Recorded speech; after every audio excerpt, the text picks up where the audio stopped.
So I am graduated from university. It's all done. There's no politics to it. It's finished. Man, this setup. Okay. From this angle, I can kind of make sure that I'm not dying by walking into a ditch. The light from the screen is pretty blinding in the pitch darkness of the outside. It's like 11 p.m. I am out for a walk. But I have been through the commencement ceremony. Final grades are in. It's tripping even though there's nothing to trip over on a perfectly flat surface. That's what happens when you shine a very bright light directly in your face in the pitch dark while walking. I got A+. It's funny getting A+ in a class. I feel like if I worked hard in a class and I got an A+, and GPA is not graded on half points at NMSU, so an A- is the same as an A+, as far as quality points are concerned. If I got an A+, then I have done something wrong. Like, I have worked too hard, and I could have devoted time that I devoted to those classes to other endeavors. I don't know how many other people see it that way, but I certainly do. Especially, one of my classes was not graded on attendance, and therefore I attended it fully, like, 3 times. And I feel like even those 3 times were 3 times too many. Barky dogs. Stupid barky dogs.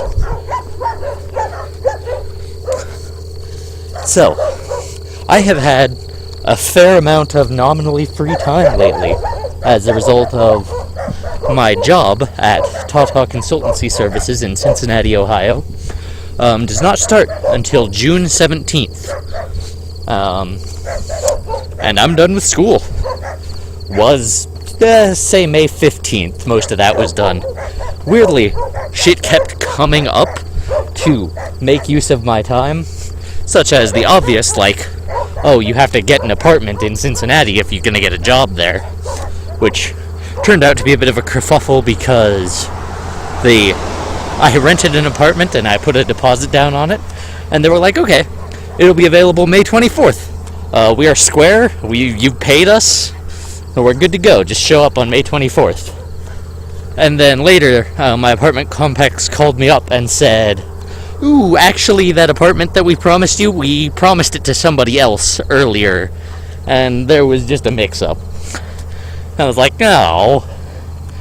And they were like, can we put you somewhere else? And I was like, sure, that's fine. And as long as I'm there by June 17th, it doesn't really matter to me. I'm a little surprised, even for the first one, that it was going to be May 24th, because their website listed it as being available, quote, now. I'm also a little disappointed at how complicated the process is of getting approved for the rental. One of the things I had to do was send them my offer of employment letter, which contains a fairly hefty salary, and I'm just renting like a little 1-bedroom loft. I hate to call it a bachelor pad, but that would be an apt description. I hate to call it a bachelor pad because of the maleness intrinsic in that. It is certainly a young single person's loft.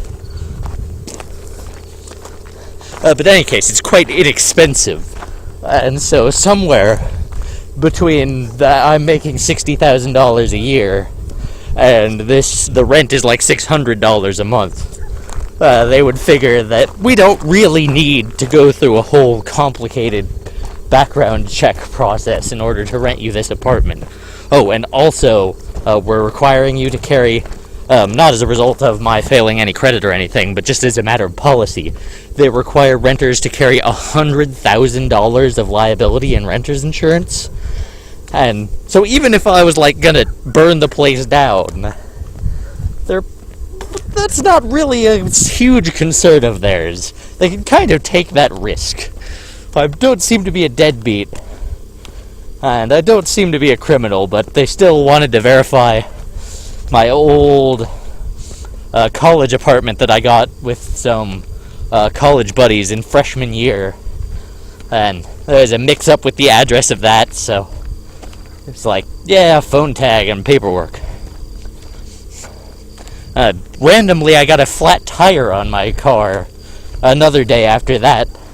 I then took it to the tire place, and they were like, yeah, you got these tires replaced with us like a month ago because you were on a big road trip, and they were old tires, and you have a warranty. The screen fell asleep. But yeah, so you got a screw in your tire and we'll replace it for free. And it'll be like 30 minutes. So I sat there in the lobby on my phone for 30 minutes, and then they were like, here's your car with the new tire on it, and I drove it home. It was like, man, I was hoping to spend today not like an hour and a half worth of going to this car repair shop.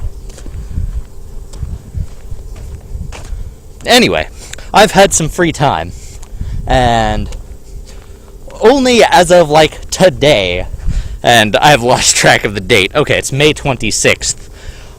Have I done much to show for that? I have today been working on an RSS reader app for Android. As you're probably aware, Google is shutting down Google Reader at the end of June or July or August. They moved the date at some point, but middle of this year they're shutting down Google Reader because they're too lazy to maintain it, basically. And Google Reader was my RSS reader of choice, and as best I can tell, the sole reason that RSS and Atom are actually things that exist. Like, there are no other interesting implementations of this. There's live bookmarks in Firefox, and there's Feedly and other miscellaneous sites on the internet, but none of them are worth a damn, and Google Reader was really, really good. So, just sort of as an exercise in keeping myself gainfully employed, I programmed up a little Android RSS reader app, and it is not quite finished, but the core functionality is it saves a list of RSS or Atom feeds that you want to be subscribed to. You can edit them in the app. It's just like a text box that you can add new ones and the list of your old ones, and you can scroll through it and you can swipe them to dismiss them, archiving in Gmail or more options in response to a tweet style. And it fetches the feeds, displays the items from them, and you can dismiss them from the list by swiping them.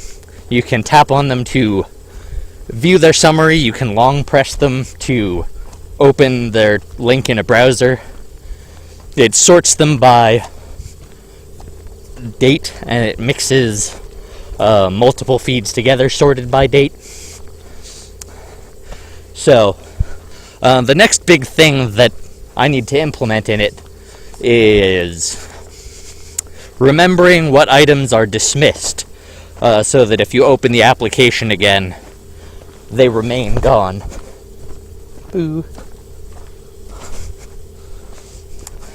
This is not me stumbling around like an idiot this time. This terrain is actually just super rough. It's actually a fairly bright night out. It's like maybe 2 days from a full moon. 2 days ago was a full moon, I bet. Looking at the moon and searching my feelings to think that there must have been a full moon recently. And the Surface Pro camera, front-facing camera, is performing much better than the front-facing camera did on my Droid DNA. Both my Motorola Zoom and my Droid DNA seem to have terrible front-facing cameras, and like fairly dope rear cameras. It's like, man, I really want to use the front-facing camera almost more than I want to use the rear-facing camera. Especially for content like this, where the video is actually totally ancillary. The intended use case of this is to not watch the video, that somebody will be listening to this while driving a car or something, and just totally not looking at the video at all. But nevertheless, the video still looks good. Is desirable for me. I want good cameras, always. It's good that the rear shooters are dope. The rear shooter on the HTC DNA super oversaturates everything. Like, at one point I was filming out the window of a car, and I was like, wow, it must be spring! Like the Loading Ready Run skit, it's spring style, because all these plants are green. They are hells of green. And then I put my phone to the side, and I look out the window with my own eyes, and I'm like, oh, these plants are like grayish-brown. This camera sensor is just like picking up the green and amplifying it to infinity. Which, you know, isn't a bad thing. Like, it doesn't make for a good reference implementation sensor for doing science, if you want to somehow, like, make critical observations of the real world. But it does a pretty good job of making artistic stuff, creative shit like I intend to. So, it is my aspiration to record absolutely everything about my life and post it on the internet, and really do it in, like, a no-secrets way. And that is hard, and not practical in any way. First of all, because just concealing details of your life is built into our society, but also because video files are big, and hard drives are expensive. And hard drives aren't that expensive. If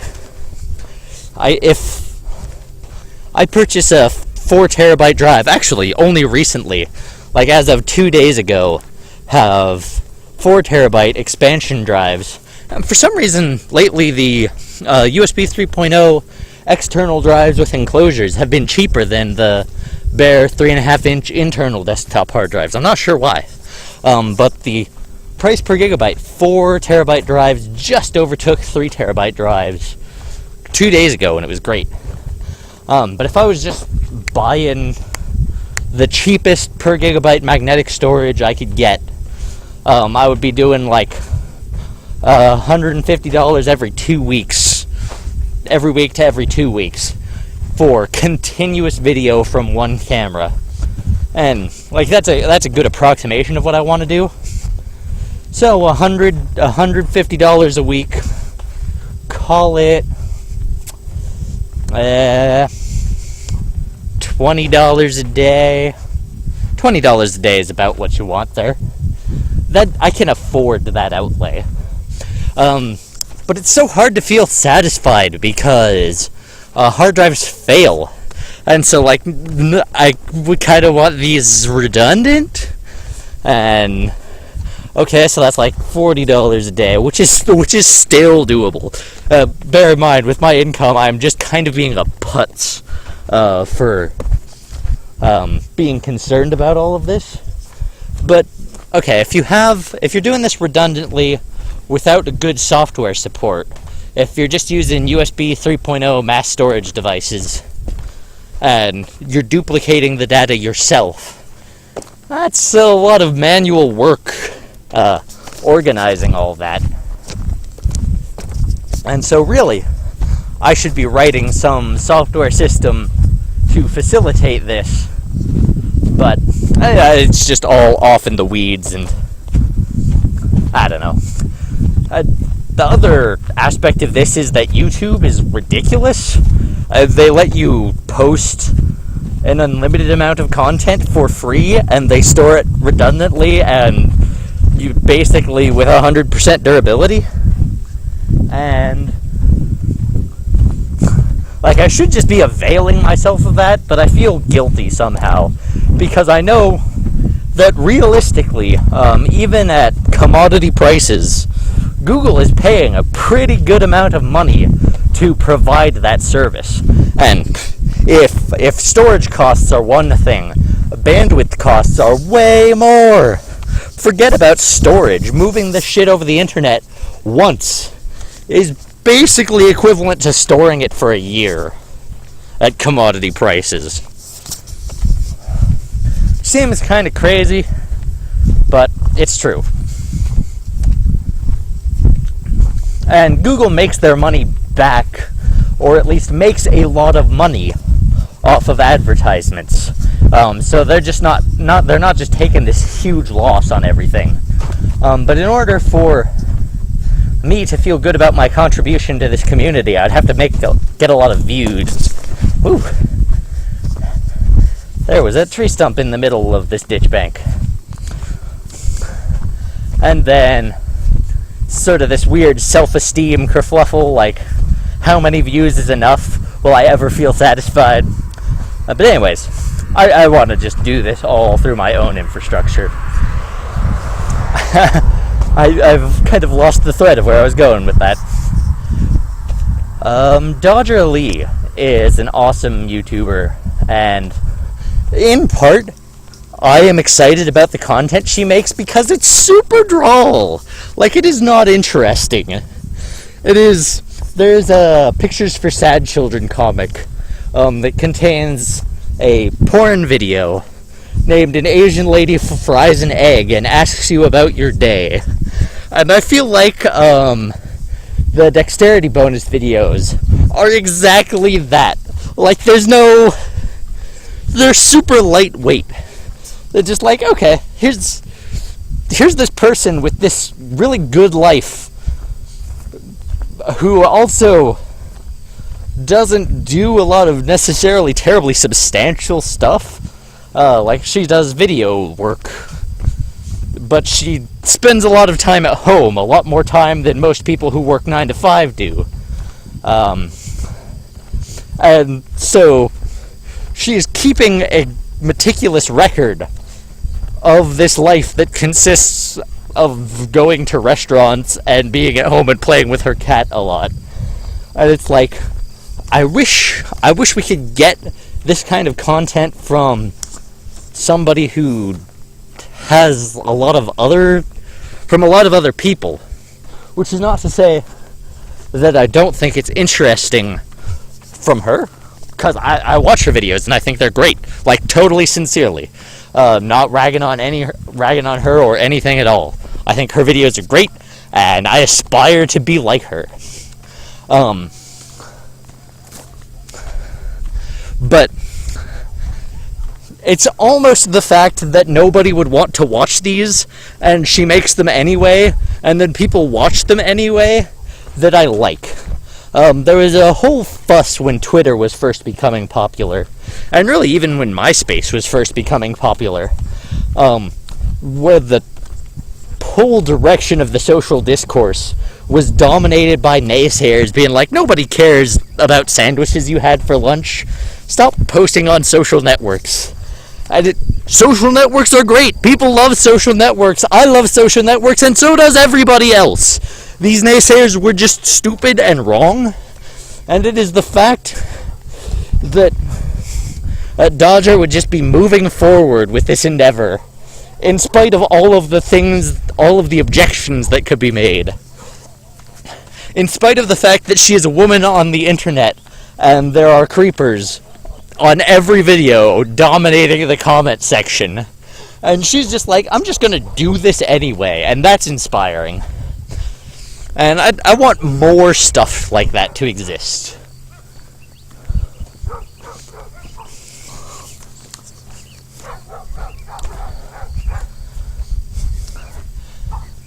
If I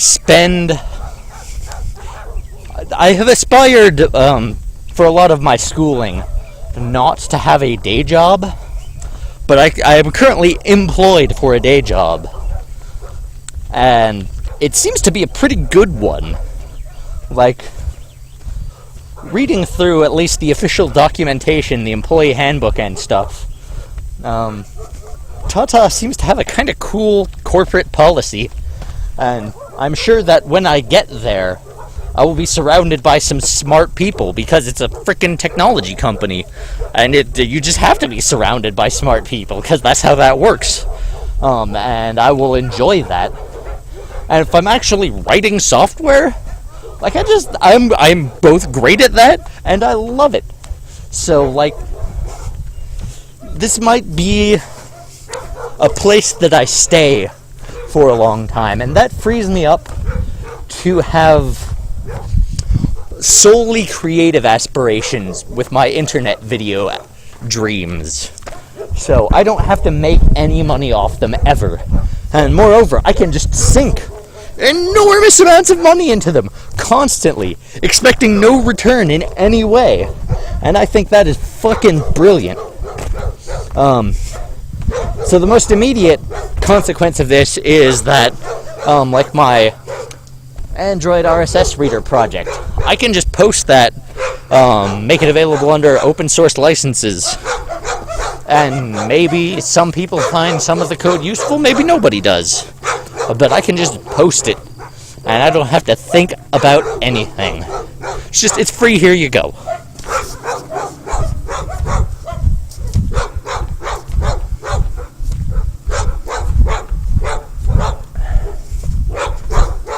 Soon I'm going to get to a point on my walking route where there will not be quite so many dang dogs.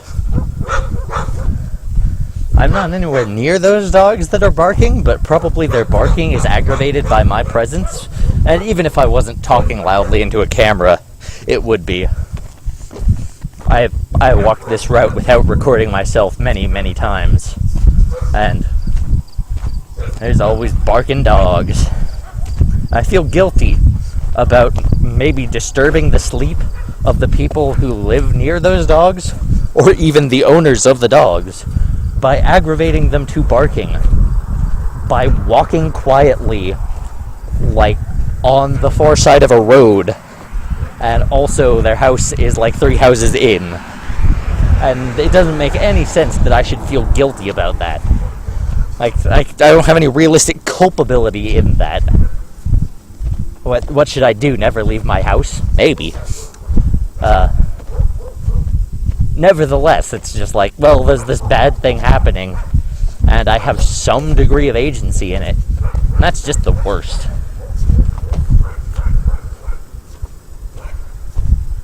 So, I hate those dogs.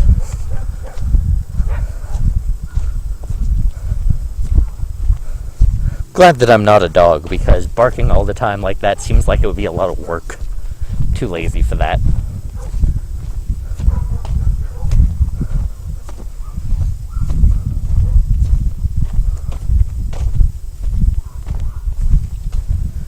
My jaw is kind of tired, which is like a great thing. I hope that my jaw is tired a lot in the coming days, months, and years. And whether it is for me performing oral sex or talking into a camera, either way is great. I feel like there's got to be some level of narcissism involved, or there's an idea that there has to be some level of narcissism involved in vlogging, because you have to believe that somebody wants to watch your videos.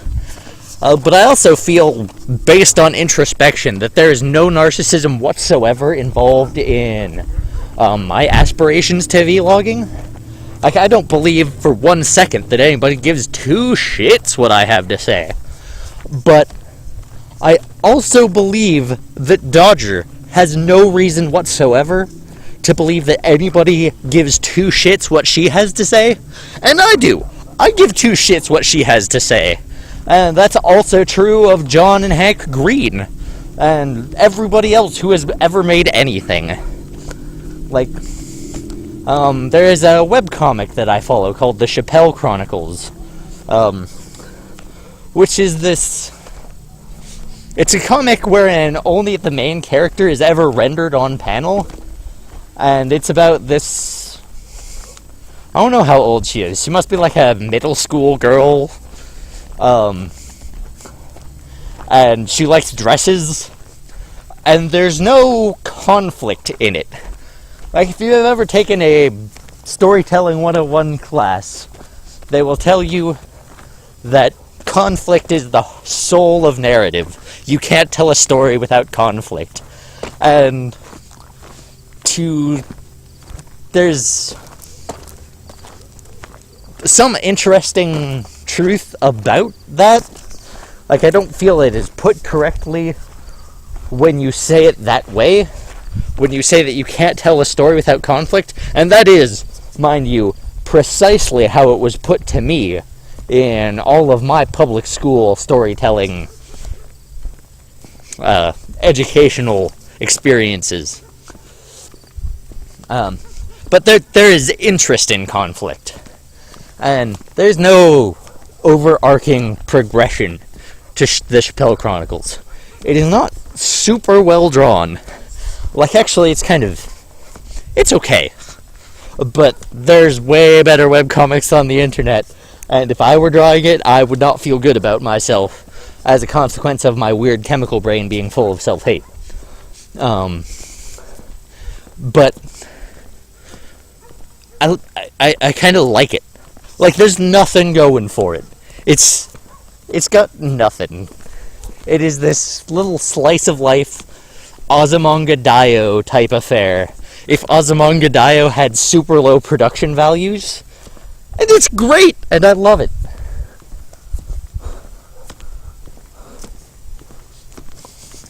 And I feel like if Emma T. Capps has the level of narcissism required to make this thing I love, even though she has every reason in the world to believe that nobody would want her to make it, then I just have to exercise some super rationality and do the same kind of thing. And, you know, if nobody wants to hear what I have to say, that's fine. Like, no skin off my back. If I am posting videos on the internet and I feel that I am doing everything in my power to make the production values of the videos that I am posting on the internet as high as I possibly can, then that's great. Okay, here is another example. Loading Ready Goddamn Run has a way smaller audience than they should, in light of the fact that all of their shit is solid gold. Loading Ready Run has never made any content that is anything less than sublime, but their audience is secretly, like, super small, and I don't get it.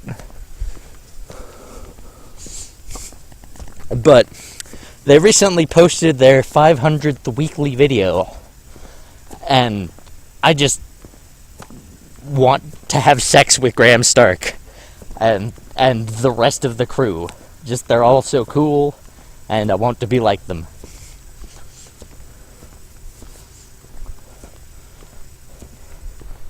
This is the sign on the side of this walking path. Going to shine my screen on it so that I can find out. As a consequence of that, you, viewer, will find out what this sign also says at the same time I do. I'm walking up to it. It's getting closer. It's getting closer! Oh god!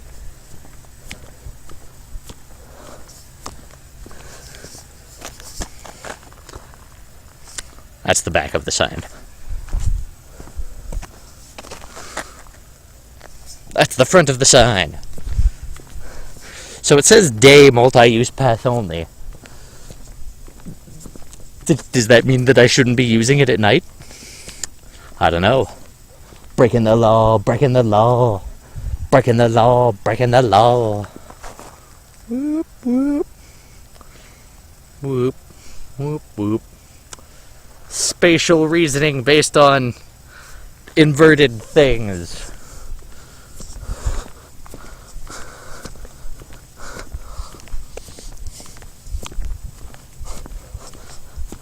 So I posted on Twitter earlier that humans are the best species in the world at doing things humans care about doing, except for the things that other species do better than us.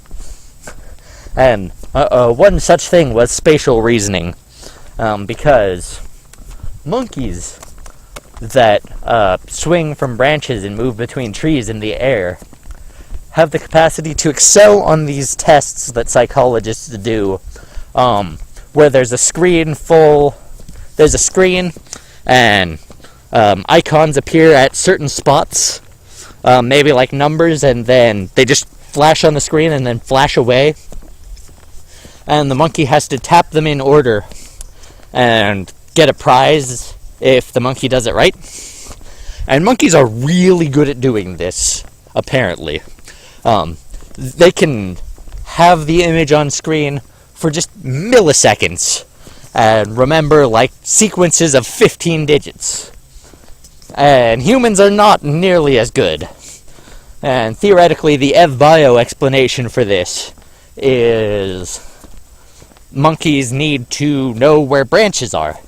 So if you're moving at a good clip through a forest canopy, you gotta know where you put your hand next time when you let go, or else you're gonna fall and smash yourself on the ground and get eaten by predators, which isn't great.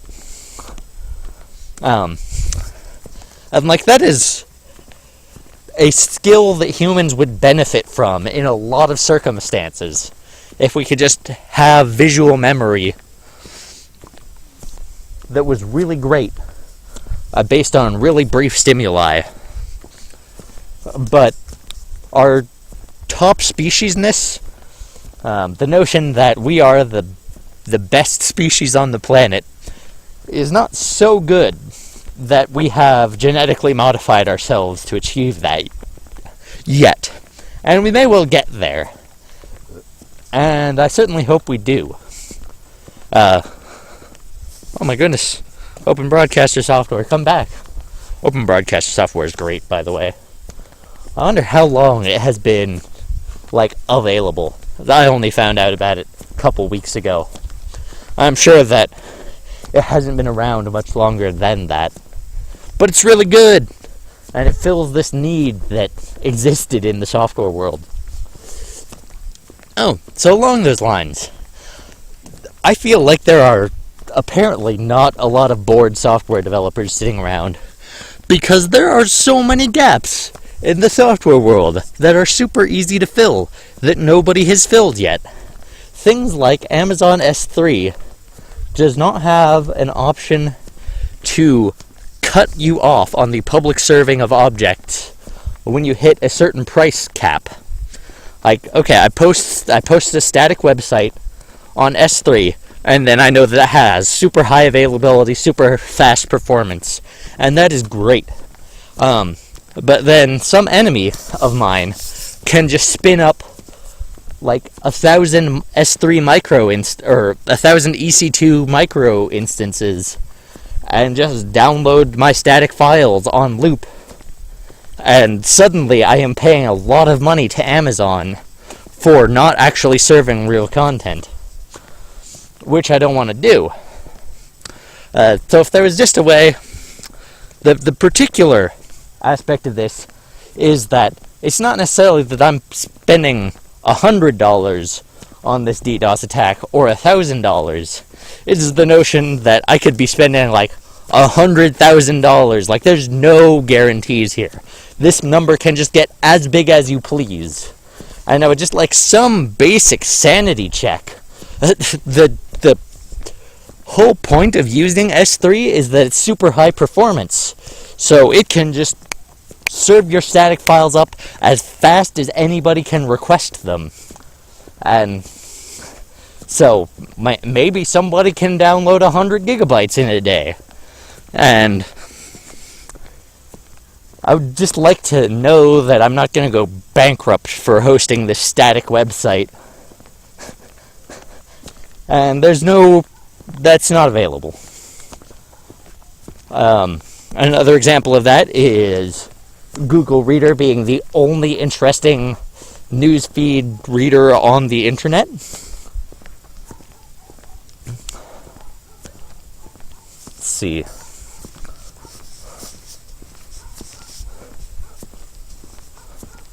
Another example of that is Open Broadcaster software only recently being a decent way to capture videos and screen captures. There have been a couple of software packages that do this, Fraps, Hypercam, Virtual Cam, but all of them are like unmaintained. Like, Virtual Cam still exists, but I'm sure that it would be way better if there was just some programmer who was spending like 20 hours a month on it. And it doesn't seem like that minimum level of effort even exists. So, a lot of projects go unmaintained because software developers have a lot of good stuff to do with their time, apparently. But that makes me feel like I have a job going forward into the future for a long time. Because once you write software, there's some kind of notion that it should be written forever. And especially with open source software, you just post it on something like SourceForge. And 1,000 years from now, if somebody needs to do the same thing, they can still use that same solution. So we should really be making inroads on the problem space of computer science. And all these problems should just get permanently solved every time we solve them. But really, I spent like 20 minutes today in Java trying to parse RFC 882 dates. And I mean, I got there without too much difficulty. Like, it wasn't hard. But somehow, it was not as easy as, hey, I have this RFC 882 date. Just make me a data structure, Java.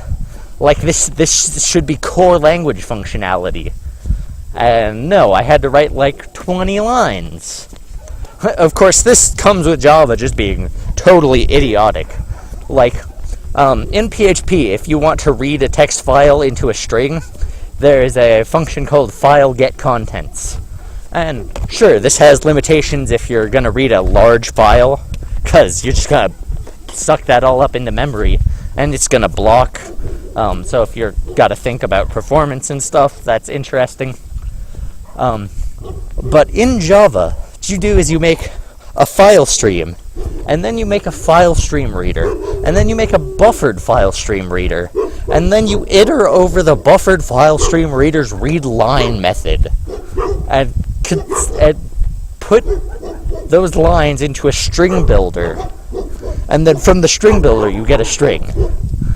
And it's like, okay, at the very minimum level of complaints here, why can I not just pass the file stream to the constructor of the buffered reader? Why do I have to make my own file stream reader? Shouldn't the buffered reader know that if I'm passing it this file stream, that it can make its own file stream reader internally? Apparently not.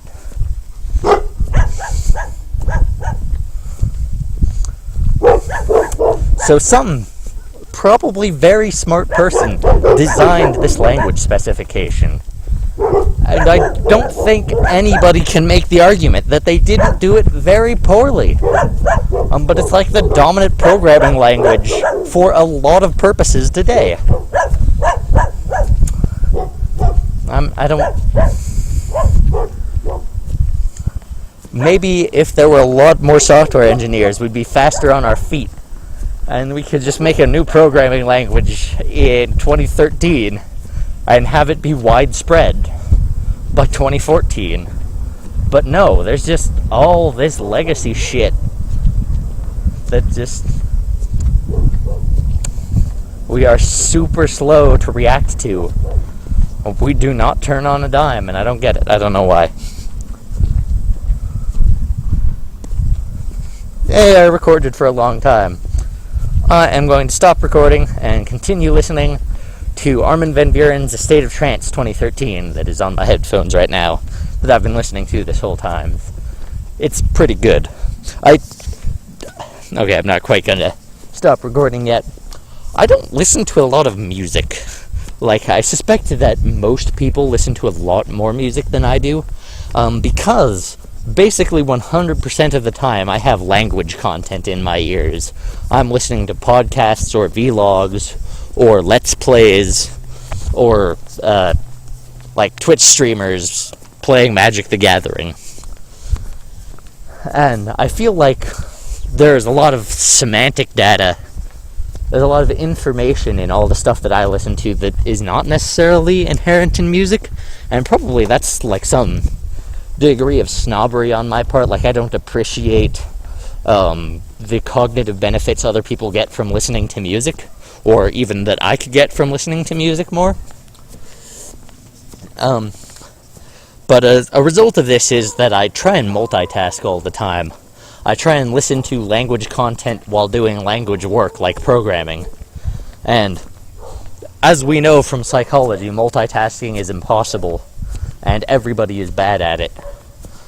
So I'm listening to trance music because that's what I was listening to when I was working. And it's like the perfect genre because it's designed to not require any cognitive resources from you.